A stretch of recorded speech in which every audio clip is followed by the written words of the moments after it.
안녕하세요. 당신의 요술램프 인생 닥터입니다. 오늘은 우리의 인생에 대해 깊게 생각해 볼 수 있는 시간을 가지려 합니다. 심리치료자 메리 파이퍼가 쓴 나는 내 인생이 참 좋다를 통해 말씀드릴 건데요. 메리 파이퍼는 이 책을 통해 자신의 삶에 대한 이야기를 담담하게 들려줍니다. 결코 쉽지 않은 인생이었음에도 불구하고 어떤 절망 속에서 빛을 발견하며 삶에 대한 긍정적인 마음을 잃지 않으며 꿈을 향해 나아갔죠. 이 책을 통해 작가는 아주 컴컴하고 아무것도 보이지 않을 정도로 힘든 상황에 처했을 때 어떻게 하면 내 삶에 빛을 가져올 수 있을지 많은 깨달음을 줍니다. 메리 파이퍼는 빛 속에 깃든 삶을 사는 방법을 담담히 고백하듯 자신이 겪은 이야기들과 그 이야기 속에 깃든 생각들을 통해 따뜻한 마음으로 우리에게 전달합니다. 자신의 인생을 여과 없이 보여줌으로써 절망과 행복 사이를 유지하는 깨달음, 어떤 상황에서도 행복을 유지할 수 있는 방법을 지금부터 메리 파이퍼의 이야기를 통해 말씀드리겠습니다. 2021년 2월 중순, 지난해에 찾아온 모든 고통이 극에 달했다. 50cm 넘게 내린 눈과 영하 5도의 나날이 맞물린 1년간의 고립도 더해졌다. 여기에 이달에 7살이 되는 손자 오티스와 줄곧 떨어져 지내야 하는 끔찍하고 슬픈 현실이 종지부를 찍었다. 우리는 온라인으로 생일 파티를 했지만 나는 짐과 내가 오티스의 6살을 통째로 놓쳤다는 사실을 잘 알았다. 가족과 함께하고픈 마음이 너무 사무치다 보니 슬프고 그리워서 가슴이 아팠다. 나의 일부는 겨울잠에 들어 나를 깨울 수 있는 자식과 손주의 연락만을 기다렸다. 그런데 어느 날 의자에 앉아 그날의 첫 커피를 마시던 중 내 마음 깊은 곳에서 이런 외침이 들렸다. 이제 그만해.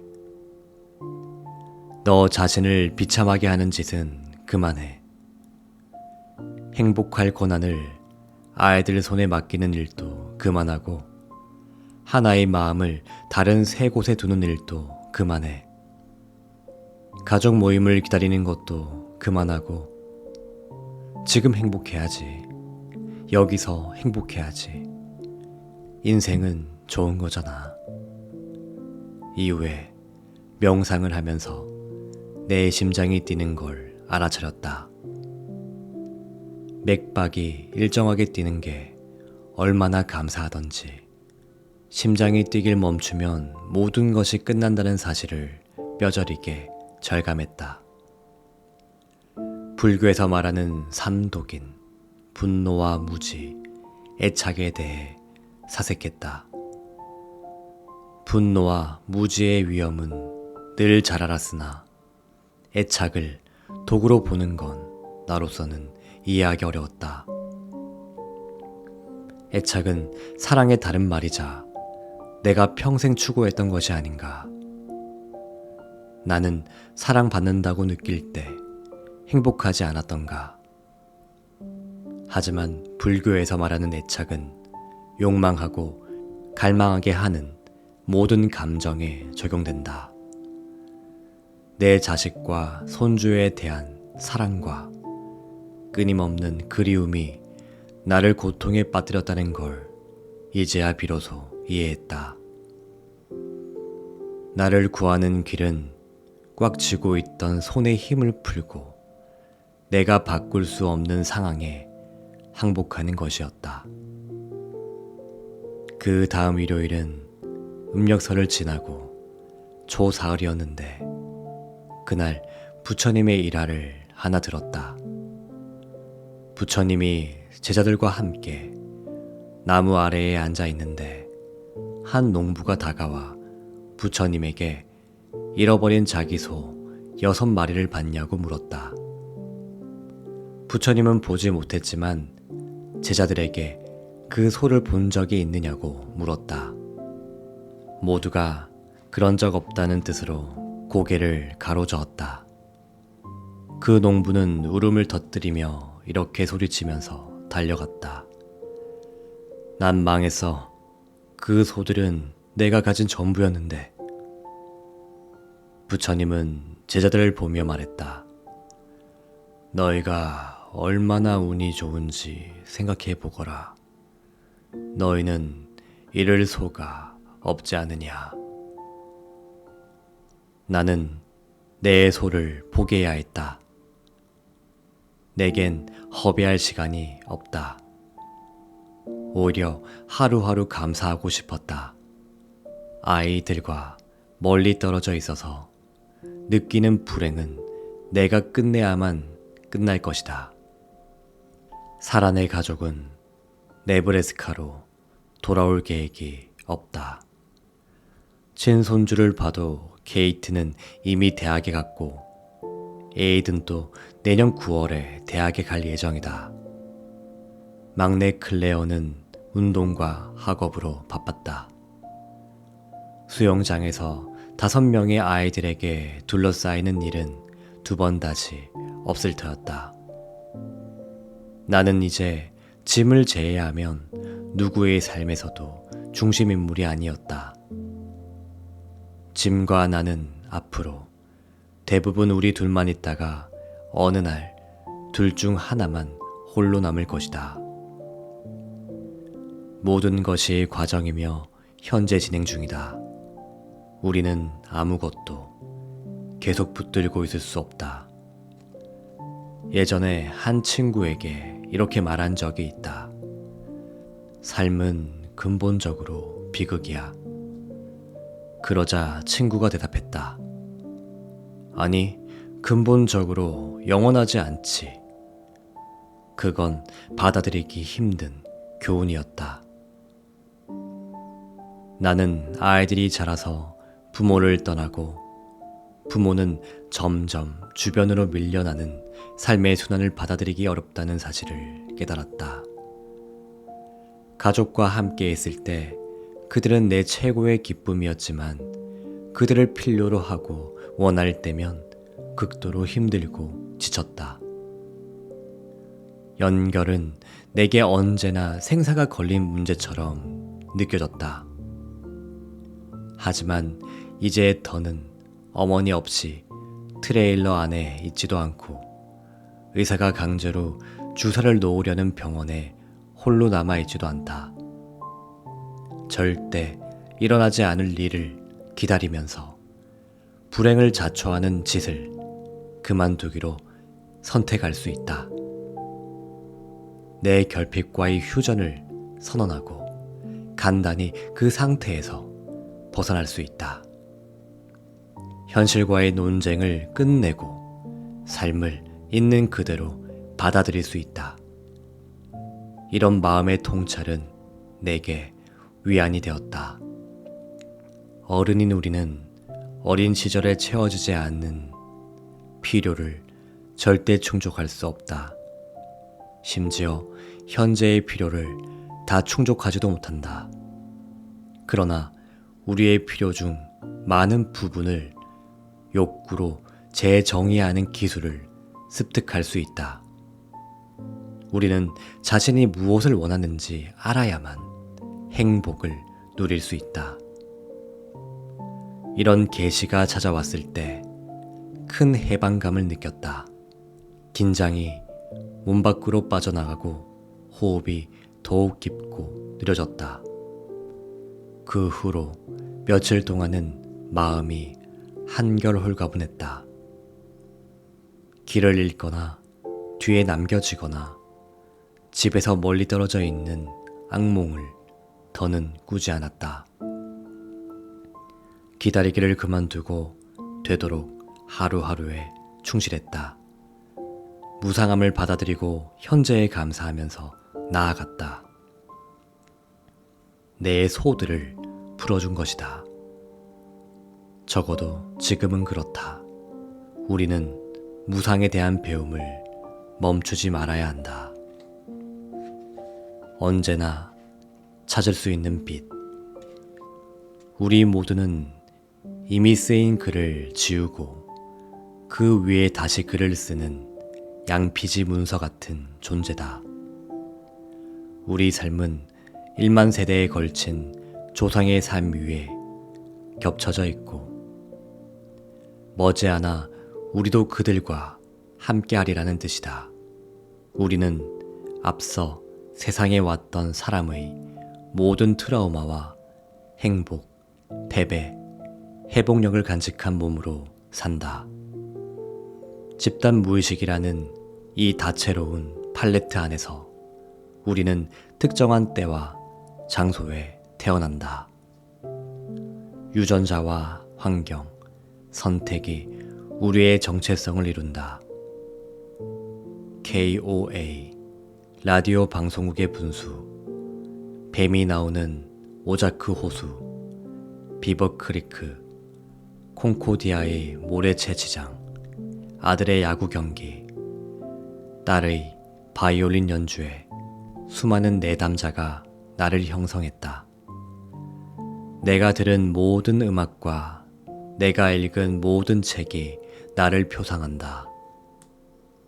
내 안에는 에이브러햄 링컨과 월락 헤더, 틱리탄, 펩톤스가 들어있다. 나의 이야기는 내가 아기였을 때 나무 사이로 아른거리는 빛을 바라보던 순간부터 시작된다.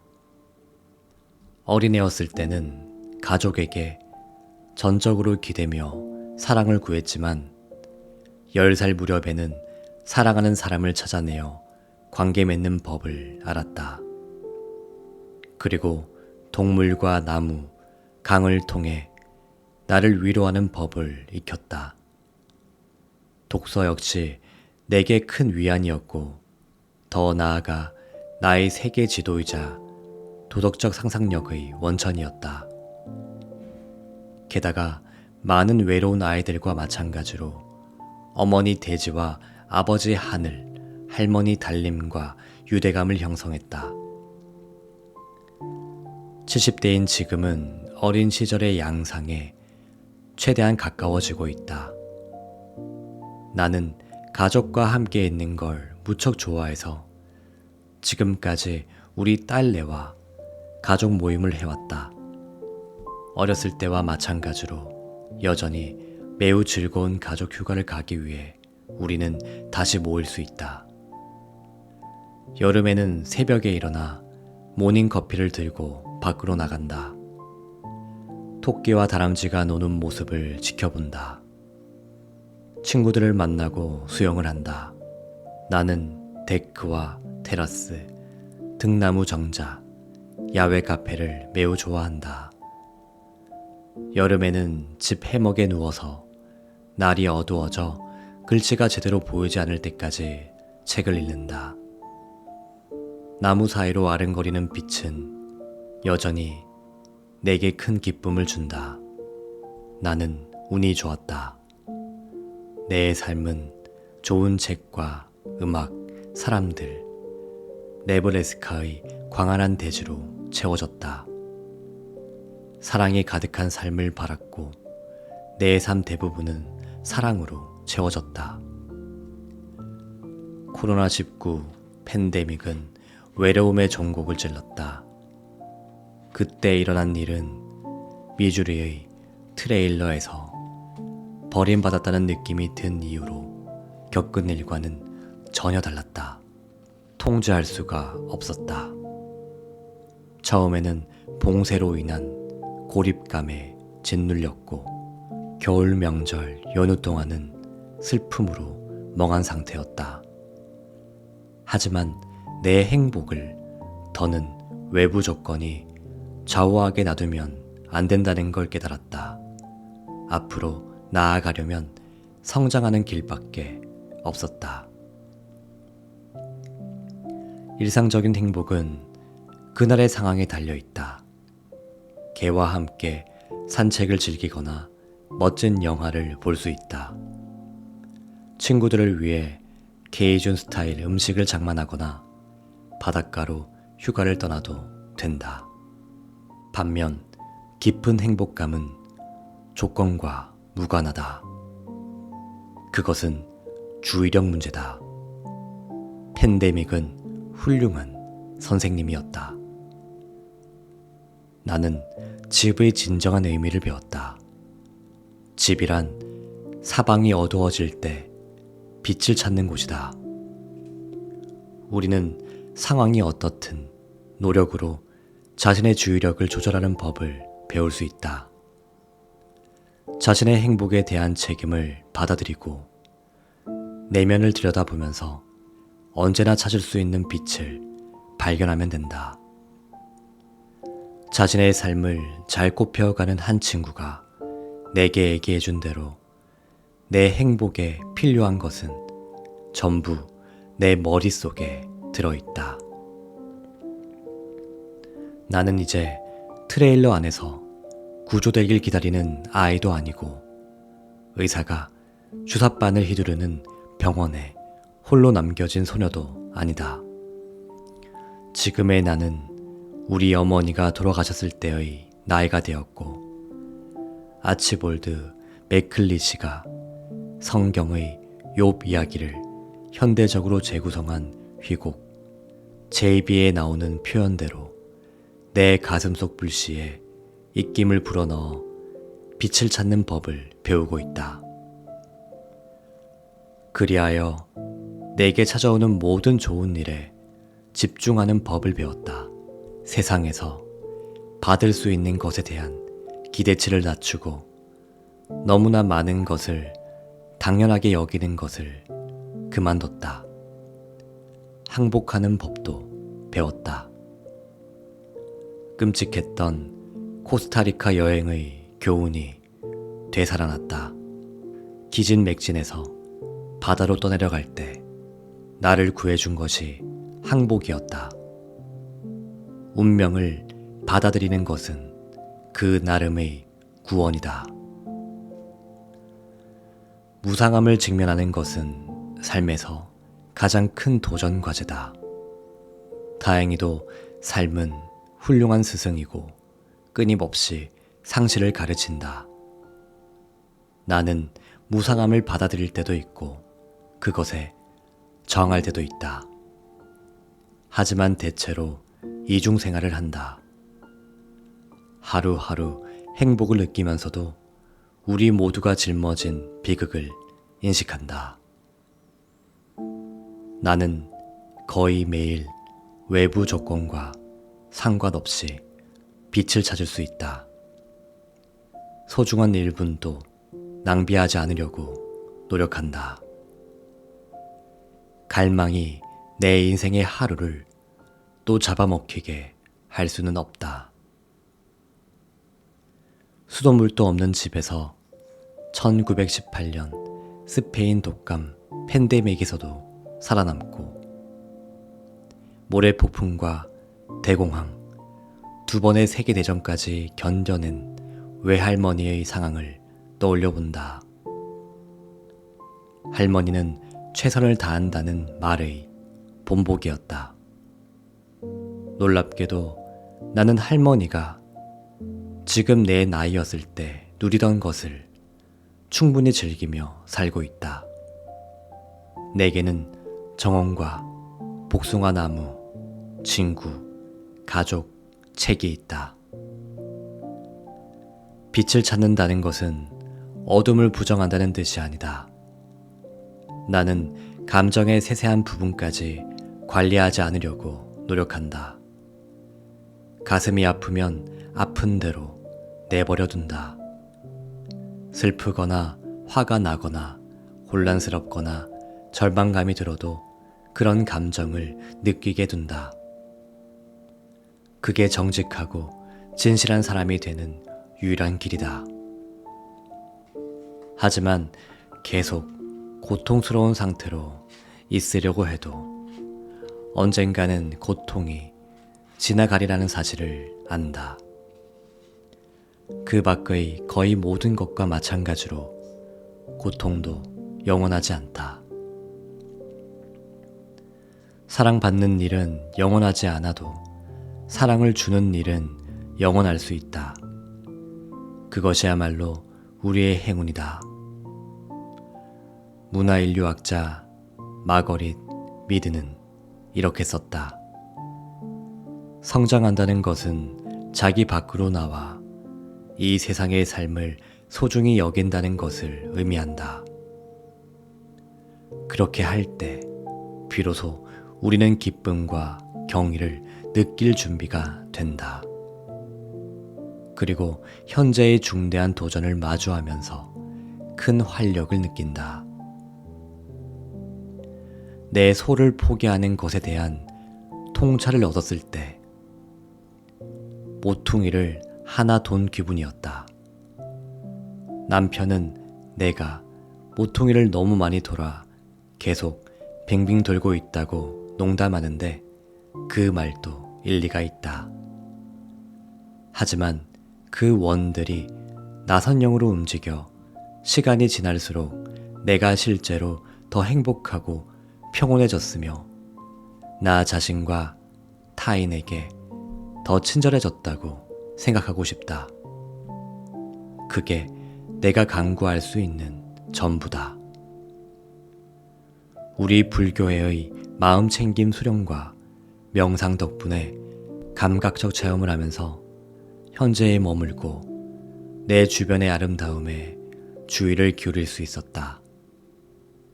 그런 수련은 내 황홀한 경험의 마중물이 되었다. 성장하려면 통제를 포기해야 하는 인생의 단계에 와 있다는 사실을 알기에 그 수련은 발달 심리학자가 되는데도 도움이 된다. 빛은 내가 선택한 도치제다. 예를 들어 오늘 아침에 태양이 호수 위로 떠오르자 그 주변의 안개가 영롱한 오팔 빛깔에서 분홍빛으로 물들다가 마지막에는 푸른 얼음 빛깔이 되면서 무지갯빛을 발했다. 눈을 크게 뜨고 보면 만물이 신성하다. 대개 세상은 모네의 그림처럼 보인다. 나는 해가 날 때마다 각도를 맞춰 무지개 샤워를 할 수 있도록 프리즘을 샀다. 나는 안팎에서 환한 빛을 찾는다. 그 빛은 언제나 앞으로 나갈 길이 있고 늘 자기 구원의 가능성이 존재한다는 사실을 일깨워준다. 그러나 여기에는 역설이 있다. 사실 우리는 분리된 자아가 아니며 삶의 모든 면에 깊이 연결되어 있다. 가장 진실한 순간에는 내가 사라지고 빛과 하나가 된다. 아인슈타인은 에너지와 물질의 관계에 대한 공식을 만들어냈다. 그는 그 관계를 한 가지 방식으로 이해했지만 나는 다른 방식으로 이해한다. 물질은 우리의 피와 살이자 사랑하는 사람들이고 자연이다. 에너지는 빛과 사랑, 의식, 신이다. 아름다움은 우리 주변 어디에나 있으며 무궁무진하다. 빛 쪽을 바라보는 것이 우리가 해야 할 일의 전부고, 그러면 우리는 그런 사실을 알게 된다. 이 글을 읽는 당신도 빛 속에 깃든 삶의 이야기를 쓸 수 있다.